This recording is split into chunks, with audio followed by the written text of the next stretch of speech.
Se suele decir que las noticias que se tienen de Venezuela son todas pesimistas, son todas horrorosas, y que por supuesto la culpa la tenemos nosotros, los periodistas. Ni el gobierno, ni los gobernantes, ni los empresarios, nadie tiene la culpa, todos los periodistas. Pero también tenemos buenas noticias, y sin duda dos buenas noticias, porque es de cultura, y la cultura es todo lo que hace el hombre, y la cultura es lo único que puede salvar cualquier cosa, porque es hacer, y hacerlo bien. Tenemos muy buenas noticias de lo que hizo el Museo de Arte Contemporáneo en Madrid, pero eso será otro día. Pero la mejor noticia, la primera plana de lo que debe ser, o debería absolutamente tener 8 columnas, porque es una gran noticia. Y entonces esa sí no es, porque lo que dicen que malas noticias sí son noticias, buenas noticias no son noticias. Nada menos que la noticia que Fernando Botero está entre nosotros. Gracias. Que Fernando Botero significa muchísimo para lo que nosotros llamamos todo el mundo, porque ahora parece que hay otras cosas que el mundo, pero sin embargo se sigue hablando de la tierra. Y yo le decía en una conversación que sostuvimos que todos somos iguales, pero unos más iguales que otros, y creo que en esa desigualdad nosotros los venezolanos tenemos, yo creo que un mutuo cariño muy especial. Fernando ha expuesto en nuestro museo 5 veces, cosa que no es usual, pero no es un producto de azar ni de amistad, sino por la evolución continua de Fernando. Y además, ¿por qué no decirlo?, por lo que significa en este momento para nosotros, para todos, la donación de 15 esculturas como la que ustedes vieron al comienzo, cada una diferente, y que a partir de mañana a las 7:30 de la noche el presidente de la República va a inaugurar esta exposición, además de 20 obras que son diferentes, de otro formato y de otra técnica. Yo hablaba de la evolución de Fernando, porque se suele decir, Fernando, que el Fernando se repite. Y primero en Venezuela dice que el gallo que no repite no gana. Pero yo, crítico de arte, los críticos de arte, los que saben ver más allá, hay una continua movilidad dentro de lo aparentemente inmóvil. Es decir, viendo con cuidado mientras montábamos lo que podríamos decir tus paisajes, tus personajes, tus parejas, modestamente he seguido toda tu obra, me encontré ante una nueva manera de decir lo mismo, que es lo más difícil. ¿Qué dice de eso, Fernando? ¿Estoy errada? Sí, no, tienes toda la razón. La verdad es que una cosa es la evolución y otra cosa es el cambio. Hay mucha gente que pretende que un artista debe cambiar, como si uno estuviera en el mundo de la moda, que tuviera que presentar la colección de primavera y la colección de otoño. Pero no, el arte es una cosa mucho más seria que eso. El arte es una reflexión y una convicción. Y por eso los artistas más grandes de la humanidad trabajaron siempre dentro de la misma idea, como tú dices. Por ejemplo, Giotto hizo Giottos toda la vida y Angres hizo Angres toda la vida. Y la mayor parte de los pintores es así. Dicen, no cambiaron. Claro que siempre dicen, bueno, y Picasso. Bueno, Picasso fue un caso especial. Pero es el único cada artista. quien es cada quien, ¿no? Bueno, pero él es el único, yo diría que es el único artista que hizo cosas que son opuestas, como filosofía del arte. En cambio, todos los demás artistas tenían una obsesión, por eso son conocidos por esa obsesión.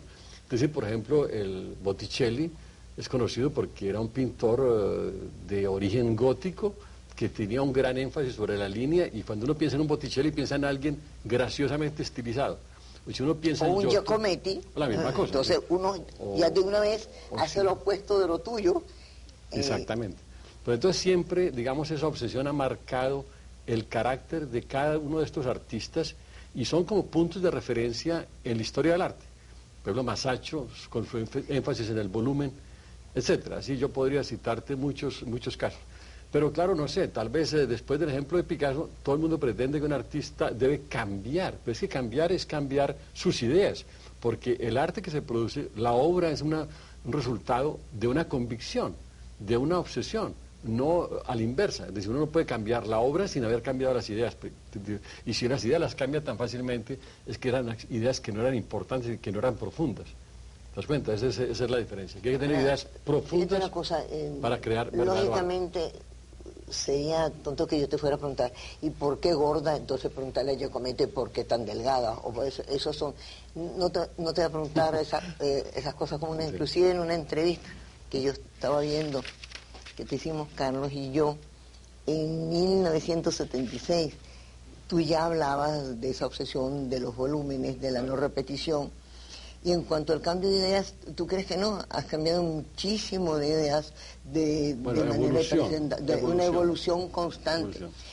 Y en Fernando se presenta también algo que es curioso, que es una mezcla que sale en el mismo miércoles o sábado o domingo, el día que salga, en un Hola, que sale en la revista más seria de crítica de arte, que igual está en una fiesta de sociedad, que no le da miedo siendo artista usar corbata y estar afeitado, que goza inmensamente lo que tan difícilmente ha ganado, que lo goza de una manera extraordinaria. Es decir, yo he tenido el gran privilegio de su amistad, y cuando él me ha venido a buscar en Nueva York con un gran carro, me ha llevado a un buen restaurante, se veía el placer de algo que él ha ganado, que él ha trabajado, es decir, que no sigue ese llantén, porque hay muchísimos artistas que yo creo que, hablando de dinero, que no es lo que vamos a hablar, tienen muchísimo más que tú, pero que están absolutamente, porque para artista hay que llorar lo que se ha sido, y de la casa humilde de donde han llegado. ¿Por qué Fernando ha logrado sobrepasar eso? Y sin embargo gozar de un prestigio. Claro, como yo sé que yo soy un verdadero artista, no me tengo que disfrazar de artista, eso para empezar. Y por otra parte también, sí, claro, pues si uno tiene gustos, pues, todo el mundo tiene gustos, y si los puede ejercer, pues ¿por qué no? Total que, pero bueno, claro, todo eso obviamente es accidental. Tú gozas, sí, tu bienestar. Lo que yo más gozo es pintando. Pero yo me acuerdo que en una rueda de prensa que tú diste esta mañana en el museo, alguien quiso preguntarte por eso, si tú eres hedonista o no, o si gozabas de eso. Y tú dijiste que, por lo contrario, tú en una época muy difícil en Nueva York, que apenas vendías o no vendías, ahorita estás recomprando esas obras para poder entenderte mejor. Bueno, y eso sí, me parece muy importante. Yo adquirí algunas de esas obras porque, claro que al principio un artista vende necesariamente todo lo que hace para poder seguir adelante. Y entonces, claro, como hoy en día me invita con frecuencia a hacer exposiciones retrospectivas en museos de distintos sitios, siempre hay el problema de las obras de juventud, etcétera. Entonces, claro, son muy difíciles de conseguir, casi nadie las presta, etcétera. Entonces yo decidí que cuando se presentara la oportunidad de adquirir una de estas obras, la adquiría, y entonces así he logrado una pequeña colección de mis obras. Tú has logrado, digamos, ya hoy día una visión, ¿no? ¿Tú empezaste a pintar en Nueva York? Bueno, lo que pasa es que yo llevo muchos años pintando. Sí, yo hice mi primera exposición individual en 1949, no, perdón, 51, pero ya participaba. Yo tengo un catálogo en que aparezco figurando en el año 49 ya en una exposición de grupo, pero son las 45 años desde mi primera exposición individual. Y digamos, yo, bueno, tengo 64 años, creo que desde los 12 o 13 años pintaba, y a los 16 me volví pintor profesional, que no he hecho otra cosa en mi vida. Porque son muchos años de trabajar en una cosa que me obsesiona. ¿Sí? Bueno, ¿por qué la gente le tiene miedo a la palabra éxito? Es decir, el éxito es importantísimo. Una de las cosas de los cuales así materialmente, no, pero es que Fernando es exitoso, como si eso fuera un pecado mortal y capital. Pues yo pienso que el éxito es una cosa muy importante, ya no digamos, digamos medido en términos de dinero, sino en términos de reconocimiento de alguien que quiere seguir la obra de un artista. Picasso no hubiera hecho lo que hizo esta enorme obra si no hubiera tenido ese público siempre pendiente de lo que estaba haciendo y admirando, y cada que hacía una voltereta más, pues todo el mundo aplaudía, etcétera. Y entonces esa capacidad de trabajo tan grande se debe a ese éxito, ese público que miraba a Picasso hacer tantas cosas importantes. Lo mismo que un torero si le sacan un toro de 600 kilos y está completamente solo en la plaza, te lo juro que no se arrima tanto como se arrima cuando está con 20.000 espectadores, eso es un hecho. El público es importante, el éxito da energía, da entusiasmo, es decir, y todo esto viene mucho de ese entusiasmo que tú sientes por las cosas. Y cierto tipo de reconocimiento, como es el éxito, pues da ganas de seguir adelante, da ganas de hacer cosas, etcétera.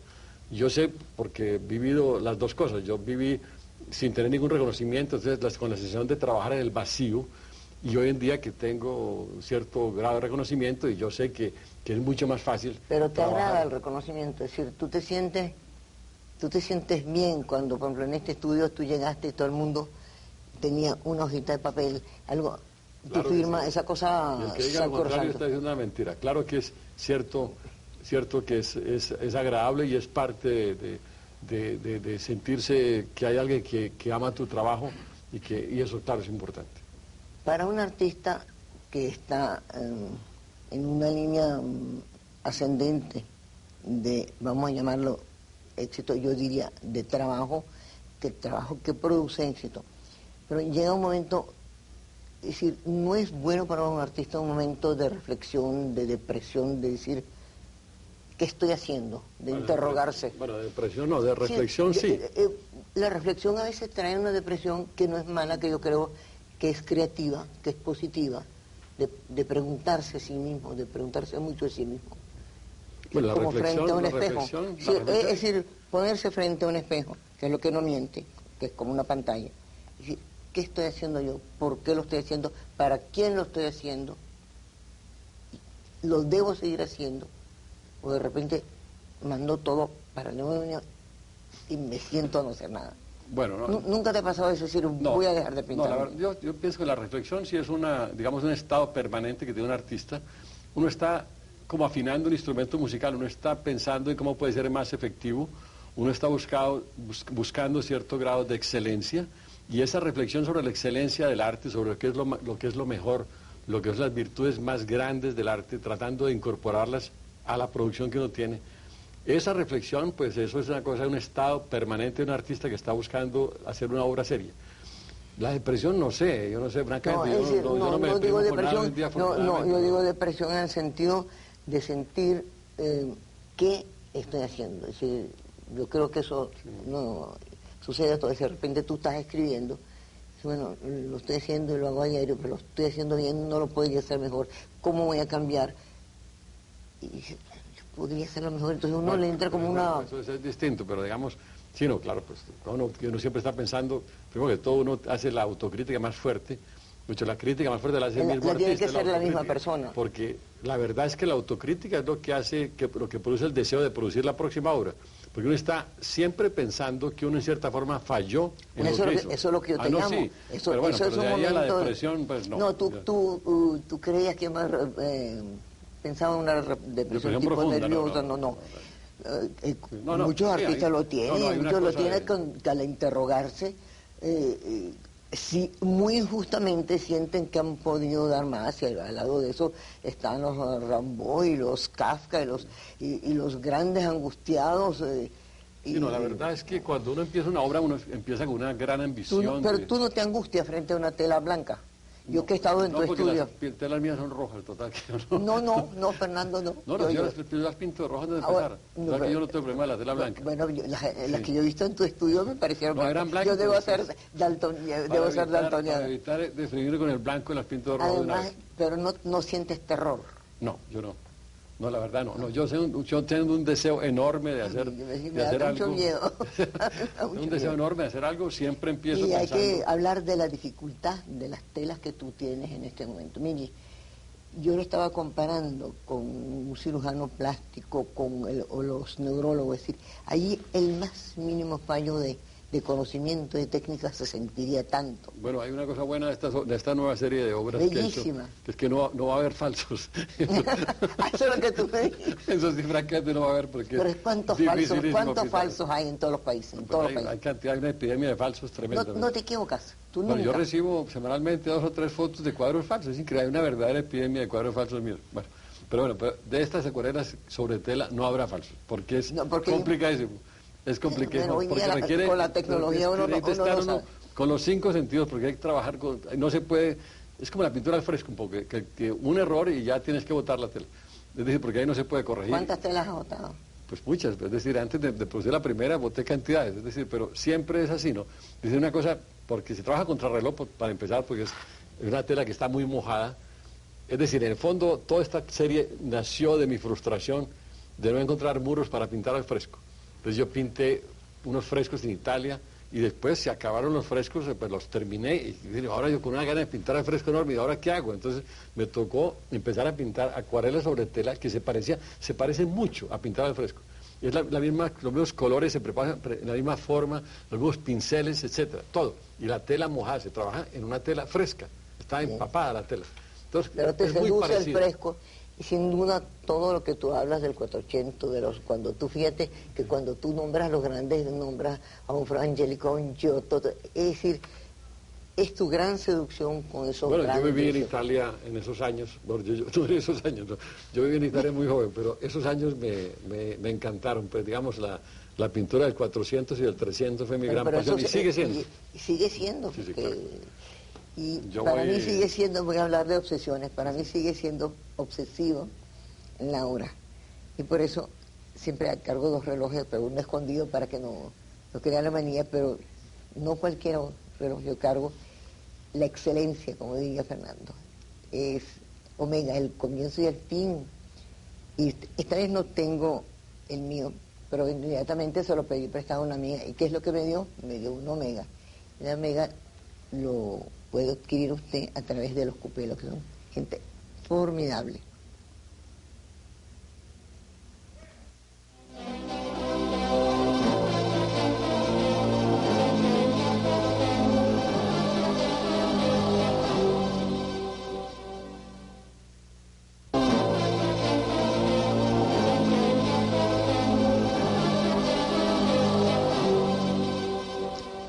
Sin duda que mi obsesión es la hora. Los relojes, la hora y el tiempo. El tiempo porque es lo único, si hay algo seguro es que hay un comienzo y un fin. Y los comienzos uno no los busca, los traen al mundo, pero el final uno debería tener el derecho de escogerlo. ¿Tú le tienes miedo a la muerte? Pues me parece algo bastante desagradable, si debo decir. Estoy vivo muy contento, tanto es que me parece el desastre tener que morirse. Tú tuviste un momento, que no sé si debo recordar o no, que tuviste un gran accidente, tanto por otra persona muy cercana a ti que murió en ese accidente, pero perdiste algo que es básico para un pintor, que son sus manos. Tú creías que ibas a perder mano y perdiste un pedazo de mano. ¿Crees tú que eso fue uno de los momentos peores de tu vida? Bueno, debo decir que sí, pues obviamente pues es el drama más grande que tengo en mi vida, ha sido ese accidente que murió mi hijo. Sí. Mi hijo pequeño. Y la impresión de que tú podías... Tuve una operación muy seria y en las 2 manos, porque estuve herido en las 2 manos. No sabía que eran... Sí, en las 2 manos tuve una operación, pero bueno, afortunadamente pues quedaron más o menos bien. Sí, todavía saben hacer un cuadro, claro, después que yo te lo enseñé a hacer, ¿no? Y en ese momento, ¿tú creías que te iba... ¿Tú eres creyente? Sí. ¿En qué crees tú? Bueno, yo no soy practicante, soy creyente, creo en Dios. Dios. ¿Pero crees en qué? Bueno, creo en Dios, obviamente, creo en... ¿Qué es Dios? Bueno, te digo, yo no te voy a dar aquí un curso de, digamos, de no, pero ¿qué es Dios? No, pero ¿qué es Dios para Fernando Botero? No, ¿Es yo la sé que hay una pintura, es el color? No, yo pienso que hay Dios, una cosa muy concreta, prácticamente lo que enseñaron en el colegio donde estaba chiquito, es decir, hay una presencia superior, sí, no creo, francamente, que y a veces no haya nada... ¿Tú tienes a veces diálogos con Dios? No, la verdad, yo no soy practicante, no soy, y no lo digo con orgullo, bueno, sencillamente no soy practicante, no es que esté tratando de pensar que eso que está bien, ¿no? O mal. Pero de todas maneras, pues no soy practicante, pero sí creo en Dios, obviamente. Y cuando pintas, ¿tú no crees que esa es la máxima creación, que esa sí es la gran creación?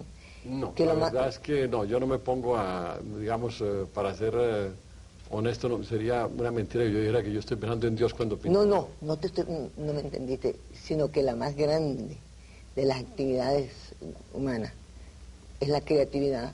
Bueno, yo considero que la actividad creativa es muy importante.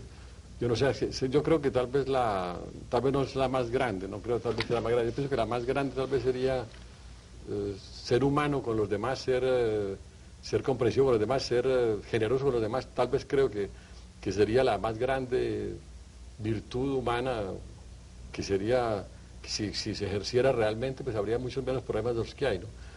Pero tú te estás Claro, haciendo digamos, la creatividad es, digamos, es un lujo que tiene el hombre, digamos, es ya el gran lujo que se da el hombre de crear un mundo aparte, fuera del que existe, ya es un lujo extraordinario. Pero primero debería haber una solución a todos los problemas reales y después que el hombre pudiera darse el lujo de crear otro mundo, ya que tiene todo el mundo básico. Tú hablaste real. de algo que es muy hermoso, que es la posibilidad de dar. Y pocos artistas, además de dar lo que da su creatividad para la gente, es decir, un buen libro ya es un don para los demás, un buen ballet, lo que sea, un buen programa de televisión es crear y es darle a los demás, pero además das tú de tu trabajo, además es un doble don.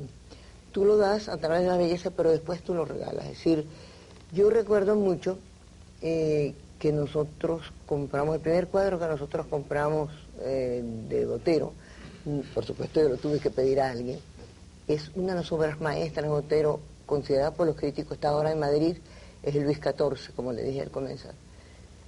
Pero fue casi donado por Botero por el precio.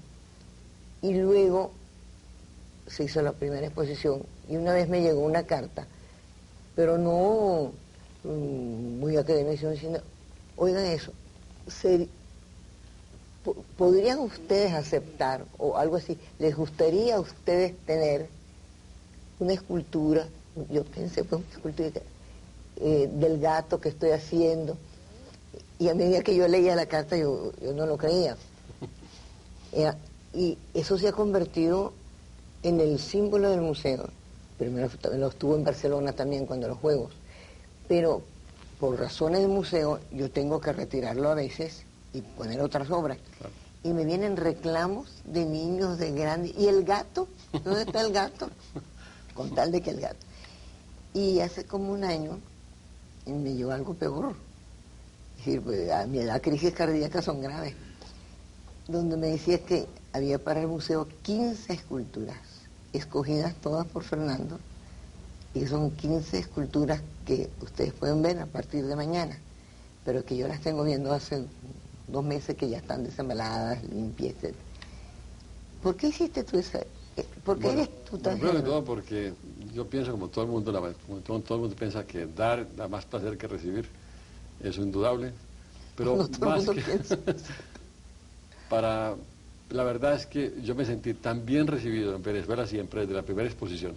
Yo sentí tanto una recepción tan calurosa que siempre viví agradecido con el público venezolano que me acuerdo, todo el mundo quería que yo le firmara la ficha, había una cola, no sé, de una cuadra para que la gente quería todos tener una firma sobre la ficha, sobre el catálogo y todo. Es una muestra de afecto y no, y hacer el museo fue una experiencia que no la había tenido en ninguna parte. Primera vez que veía una cosa así, pues.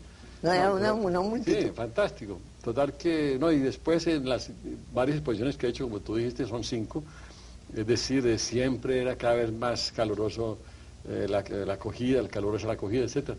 Total que es mi manera de decir gracias por esta manera de recibirme, mi manera de decir gracias y mi manera también de decir cómo te admiro y cómo te estimo, cómo te quiero, porque tú eres una mujer excepcional. Entonces había que ayudar a una cosa así, a una cosa como tu museo, que es una cosa maravillosa. Entonces era una forma de decir las dos cosas, la admiración que tengo por ti y el agradecimiento que tengo con el público. O sea que el museo y yo somos una simbiosis, pero eso que dice Fernando, la multitud, eso era mucho más, porque en una segunda o tercera exposición hubo un momento dado que Carlos Rangel sintió que Fernando realmente estaba muy cansado, que ya estaba firmando mucho, que lo esperaban para una cosa horrenda que se llama una corrida de toros que yo detesto.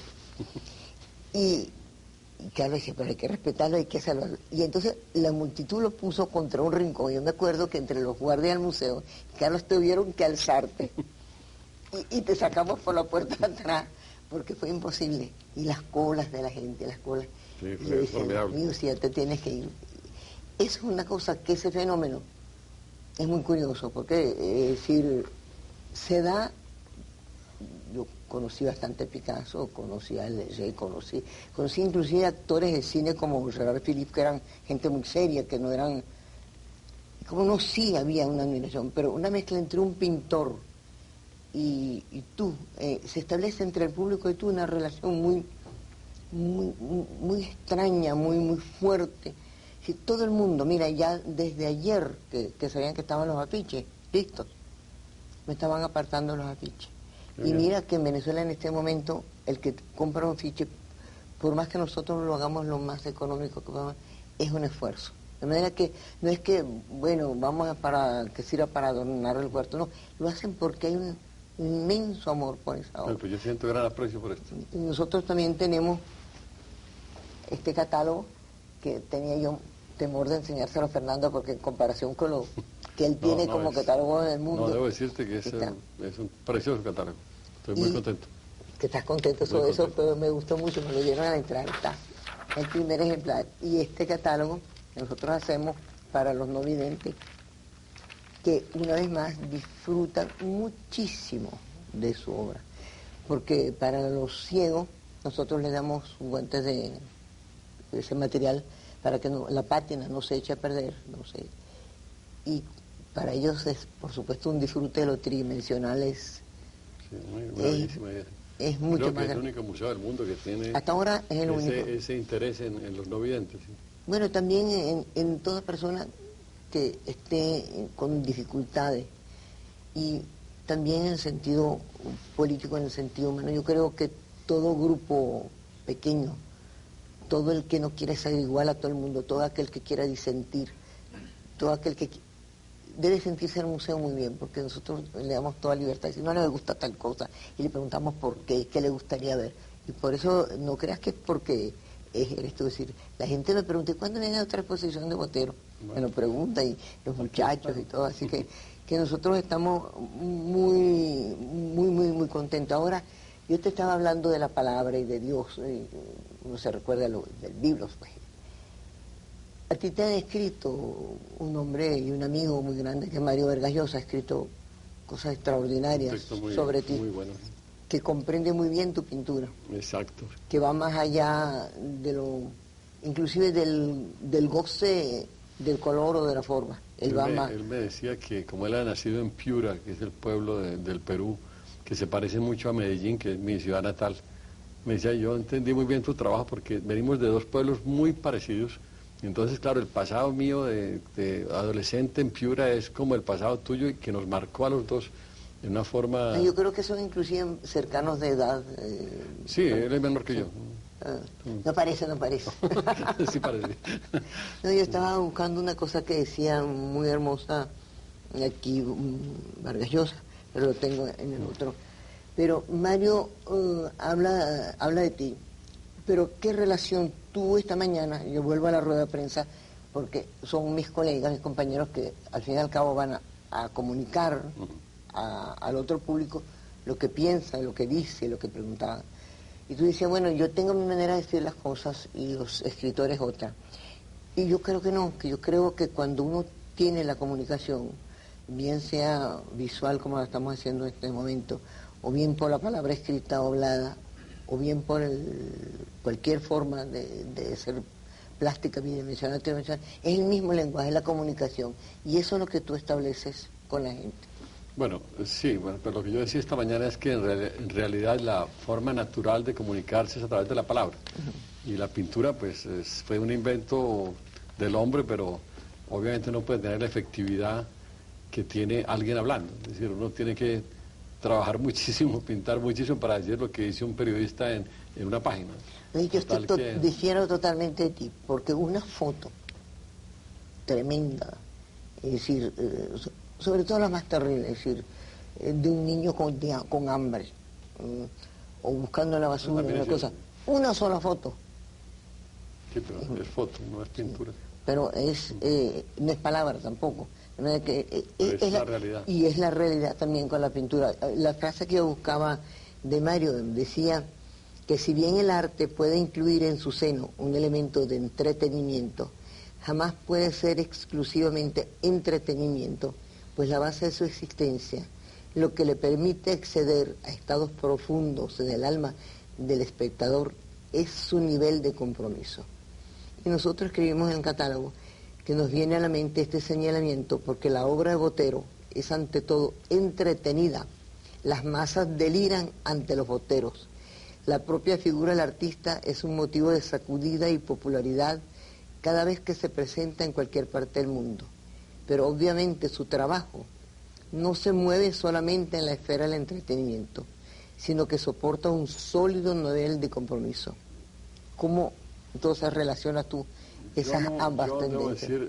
Yo debo decir que ese compromiso, si existe, es una cosa completamente subconsciente. Es decir, yo pinto una obra con el deseo de asombrarme a mí mismo, de sentirme sorprendido. Asombrar sería una palabra excesiva, pero es maravilloso el asombro. Sorprendido. Es decir, yo tengo que encontrar una solución a la obra que me sorprenda, que me diga algo que yo nunca he experimentado ni he visto, sea en el color o en la composición, etcétera. Entonces, claro, de ahí viene esa sorpresa, es un elemento de placer. Es decir, es una cosa que uno siente una exaltación de su inteligencia, en el sentido que uno tiene una percepción más allá de lo que uno sabía que tenía. En ese sentido, yo pienso que el arte es importante como placer. Y esta mañana yo citaba una famosa definición de lo que es la pintura que hizo Poussin, el famosísimo artista francés del siglo XVII, que decía: la pintura es una imitación de la naturaleza hecha con líneas y colores sobre una superficie plana con el objeto de dar placer. Es decir, eso decía Poussin, uno de los más grandes artistas de la humanidad. Y bueno, obviamente cuando uno mira las esculturas de los atletas griegos, pues uno ve y tantas figuras femeninas de desnudos, etcétera, uno siente uno ve un claro deseo de querer producir un clima de sensualidad, de una vida más allá, de una alternativa, de una vida paralela a la vida esta en que vivimos. Es decir, un mundo prácticamente desinfectado, si se puede decir, porque el atleta griego tiene un cuerpo perfecto, una cabeza perfecta. Es decir, es un prototipo, porque obviamente la gente piensa que los griegos eran así, ¿no? Había un griego tal vez que era así, y todos a lo mejor dos. O dos. Y yo conozco una griega que es así, que es tu mujer. Bueno, pues te cuento que ese es, gracias. Te cuento que ese es es decir, ese mundo superior o al lado o paralelo, pues eso da placer, en ese sentido. Claro que después hay una serie de cosas subconscientes del arte que el propio interesado, el que creó la obra, no puede detectar fácilmente. Y eso, obviamente, en el caso de Vargas Llosa, pues él ve en mi obra cosas que yo no veo. Es decir, yo veo... Fortuna.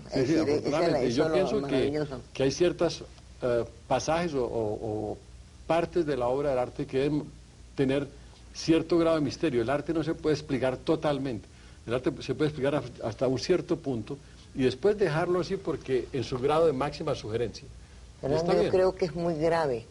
Una cosa es la crítica académica que hay que hacer para los estudiantes, para lo que uno comprenda, como para cuando quiere uno estudiar una obra literaria.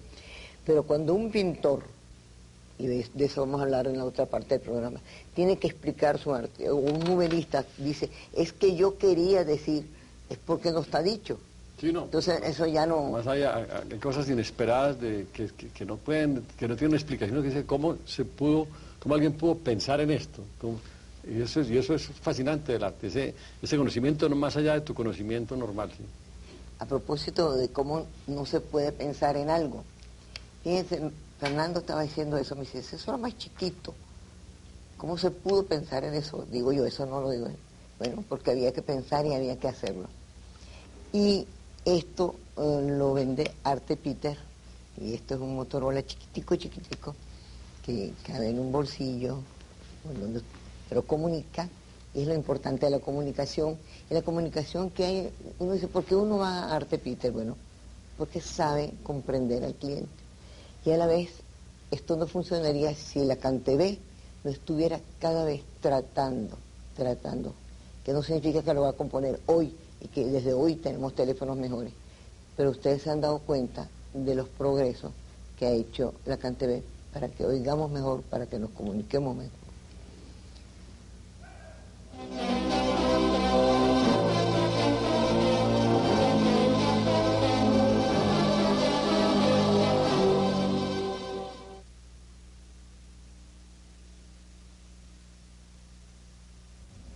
Yo estaba preguntando a Peluche que cuánto tiempo nos quedaba, porque a veces uno quisiera que un programa terminara y otras veces uno quisiera seguir preguntando. Y tú estabas hablando de los artistas y del tiempo, y cuando uno habla del tiempo, estamos en 1900, terminando el 96, y todos, o casi todos, hablan del milenio, de que existe el tiempo, porque si no, no hubiera noche y día y hubiera un día más. Y entonces va a llegar muy pronto, el tiempo, papá, es así, que va a haber el año 2000, en donde ya empieza a haber cambios, que siempre lo ha habido. Pero ¿tú crees que el hombre, por lo que es el ser humano, va a tener grandes cambios? Yo creo que puede, digamos, por diferente alimentación, por clima, tener estaturas o dimensiones como uno lo ve a lo largo de los trabajos que uno conoce, pero definitivamente lo que es el hombre y lo que es su meta y su deseo y su ser, pues su existencia, ¿tú crees que va a cambiar mucho? Pues no creo que mucho, porque uno ve que las grandes pasiones siguen siendo las mismas, es decir, la gente tiene los mismos dramas de celos, de amor, de todo, es decir, uno ve la literatura de hace 2.000 o 3.000 años y las pasiones son iguales a las de las telenovelas. Es decir, sigue siendo igual. Yo no pienso que el mundo, porque va a haber una arquitectura tal vez que va a parecer como de tiras cómicas, como tipo ultraplanetario, puede que haya, ojalá que no, pero bueno, puede que haya, lleguemos a eso, y que los carros vayan a ser como burbujas. Sí, yo lo estaba viendo el otro día. No sé, como la gente se imagina el año 2000 realmente como de film de Hollywood. Pero yo pienso que en el interior cada hombre va a sentir, los sentimientos van a ser iguales, la necesidad de arte va a ser igual, la necesidad de amor, de todas las pasiones, de todos los gozos que tenemos a través de la mente. ¿Sí? ¿Cuáles son los goces que tú tienes a través de la mente? Pues sí. Tú que tienes un enjambre de mujeres siempre así a tu lado. No digas eso. Sí, no te digo que tú las tengas. Del programa. No, yo soy muy amiga de Sofía, admiradora, además, ella expone en mi museo también, en nuestro museo. No, pero tú tienes una corte así. Tú sabes que cuando sabían que tú llegabas a Caracas, me llamaban de todas partes del mundo, ¿y cuándo llega? ¿Y a qué hora llega? ¿Y por qué llega? Y yo yo tengo su horario académico, pero no tengo su horario personal, le decía yo. Ahora, estábamos hablando de la explicación del arte, un poco antes de hablar de la explicación del tiempo y de algo que es importante para mí, que además me gustan los teléfonos. A mí me cuesta mucho trabajo los artistas, cuando yo voy a una galería, a un museo, dicen, mira Sofía, ven para acá, quiero que tú veas mi obra, ya te la voy a explicar. Y entonces yo siento una desesperación horrible. Yo siempre digo, déjame ver, porque si me la necesita explicar, ya para mí deja de existir. Entonces está todo ese mundo de instalaciones, todo ese mundo en el cual pues la tecnología se mezcla con otras cosas. ¿Tú crees que la pintura, esa pregunta te la han hecho 1000 veces, pero 1000 veces hay que repensarla, que la pintura puede llegar a desaparecer porque se piensa mucho ya en el cuadro virtual, que tú no vas a tener la sensación... Que no va a haber arte handmade. Sí, handmade, sí. Bueno, pues yo te digo, no, lo que va a ser un verdadero drama es para los arqueólogos de los siglos y de los milenios Eso próximos. Bueno, no lo había pensado. Sí. Porque la verdad es que hoy en día un campesino griego, por ejemplo, o egipcio, está arando la tierra y con el arado toca un original griego, un original egipcio, y inmediatamente vive el asombro de estar frente a una obra de arte. Él sabe que eso es una obra de arte. Pero los arqueólogos del año 4000 después de Cristo, lo que sea, empiecen a arar por Nueva York, etcétera, por París, por todas partes, Londres, van a tener un problema terrible sabiendo cuál es el arte y que era solamente piezas mecánicas. Eso es cierto, es decir, es una lástima que el arte tenga que ser explicado como tú digas, que el arte no de lo cualquier pueda, forma, sí, que el del arte libro o de cualquier cosa. no lo para conocer un hombre que está arando la tierra. Eso me parece importante, que no tiene nadie en el campo que le diga, esto es una obra de arte, pero él estaba arando y la encontró y se dio cuenta del milagro que tenía frente a sí. Claro, pues que esa es la diferencia. ¿Sí? Pero tú que tienes poliviviendas, es decir, en el sentido de que dicen, cuando le pido yo a una asistente mía que me haga el favor de comunicarse con Fernando Botero, la hoja donde dice B, Botero, ocupa toda la página. El Botero Pietrasanta, Botero Nueva York, Botero Caracas, Botero Colombia. Aquí nos toca. Sí, pero es esa. Cuando estaba aquí, claro, tengo el número del hotel Hilton, que es el hotel que está al lado nuestro. Botero, ¿qué más? Bueno, en todas partes. Pero hay una cosa que hay una... Botero Medellín. Botero Bogotá. Botero donde está para la comprensión de la humanidad lo que yo llamaría la escultura herida, la paloma herida, que es el contraste entre la violencia y la paz, que es una bellísima escultura, Fernando, de quienes grupos que realmente no se sabe con qué motivo la destruyeron, y ese mismo momento Fernando, que estaba en Pietrasanta, y yo hablamos de Fernando, y los dos pensábamos lo mismo. Me encantó eso, que la íbamos, fíjate cómo me siento unida a ti, que la íbamos a dejar como está, como demostración de la barbarie.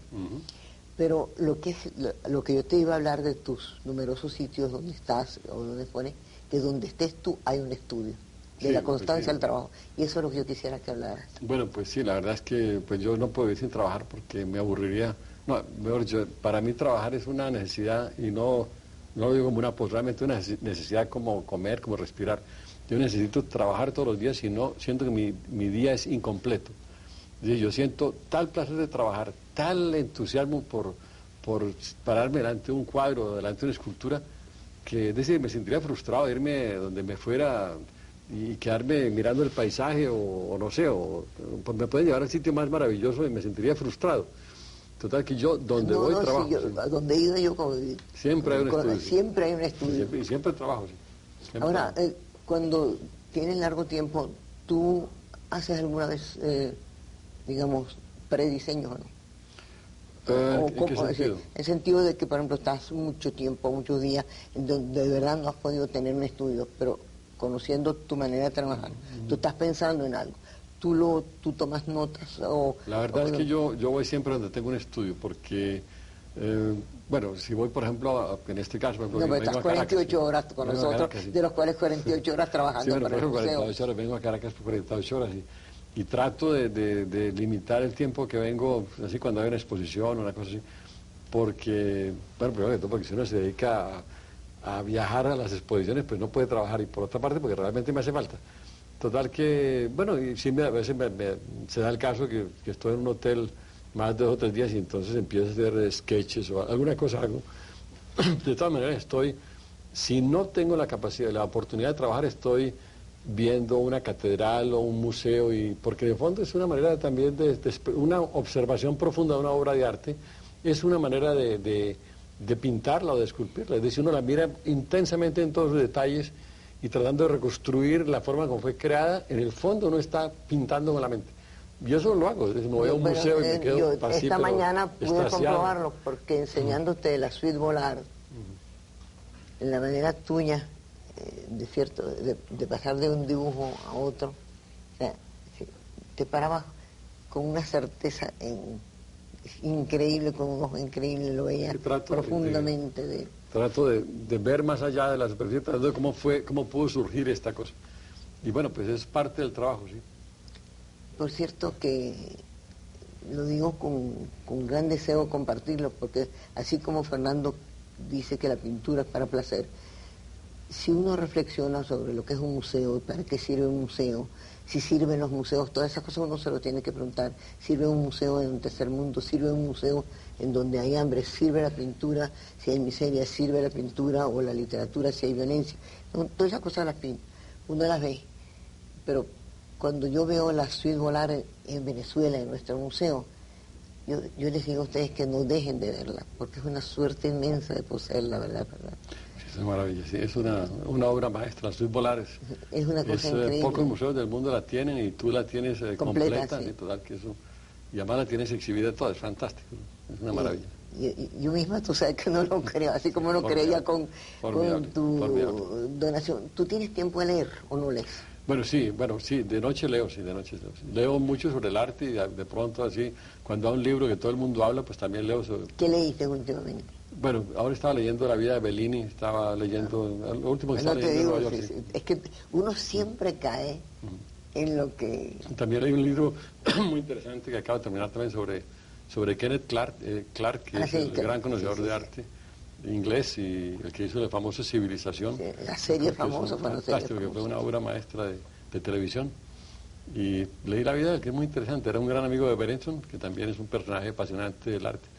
Entonces, conocer, pues a través de los libros, gente que le dedicó su vida ya no a la creación, sino a la comprensión, que se volvió creación porque ellos explicaron después. Bueno, pero eso es creación también. Sí, claro, explicaron después, pero digamos, no a la creación ya plástica, sino a la creación a través de la comprensión del arte, grandes ensayos, grandes libros explicando y grandes textos de grandes artistas. Fascinante. Ahora, hoy día, como no podemos volver, no todo el mundo tiene la suerte de poder ver cara a cara una de las obras del 480, aunque un CD-ROM y esas cosas nuevas te la ponen materialmente y te la explican y todo. ¿Hay algún contemporáneo que a ti te dé placer, eso que es tan necesario, verlo, con el cual te gusta compartir tu mirada, con el cual te gusta compartir tu experiencia? Tenemos un artista. ¿Tienes contemporáneo? Bueno, pues es muy difícil, ¿sabes?, encontrar artistas que tengan ideas afines. Afines. Muy difícil, muy difícil. A veces he oído que algunos artistas tienen la misma admiración por artistas que yo admiro muchísimo. Por ejemplo, Balthus admira mucho a Piero della Francesca, que es mi gran pasión. Bueno, humildemente compartida. Y bueno, pues el otro día estaba yo cenando con Véronique Prat, que es una crítica muy importante de Le Figaro, sí. Y me dijo que quisiéramos un diálogo entre Balthus y yo para hablar los dos de Piero della Francesca, que es una cosa que nos apasiona. Bueno, no sé, Balthus es un hombre ya muy mayor, por un motivo o otro no se hizo este diálogo, pero digamos... pero tú dialogas, porque tú te acuerdas del cuadro tuyo entre... Sí. Pero los pintores son muy extraños, porque, por ejemplo, un pintor que yo pienso que es muy importante hoy en día, que es Freud, que nosotros tenemos, que somos los únicos en tenerlo. Pues el otro día estuve en Nueva York en una comida y estaba Freud y estaba su señora, que estaba sentada al lado mío en la mesa, y entonces le dije, pues, que dónde pasaban ellos el verano, etc. Me dijo que tenía una casa cerca de Arezzo. Entonces dije yo, Piero della Francesca, ¿no? Entonces, Piero della Francesca. Y me dijo ella, no, a él no le gusta Piero della Francesca. Me quedé sorprendidísimo. Bueno, pero si tú supieras, debe gustarle muchísimo, pues porque la fuerza de él solamente se puede comparar a Piero della Francesca. Y la fuerza de un gran pintor, sobre todo de un pintor que dice a través de su trabajo lo que él siente, lo que él piensa, y lo dice admirablemente. Lo pueden ver a partir de mañana a las 7:30 de la noche en el Museo de Arte Contemporáneo, y es Fernando Botero, y gracias por estar con nosotros. Gracias, Luis, gracias.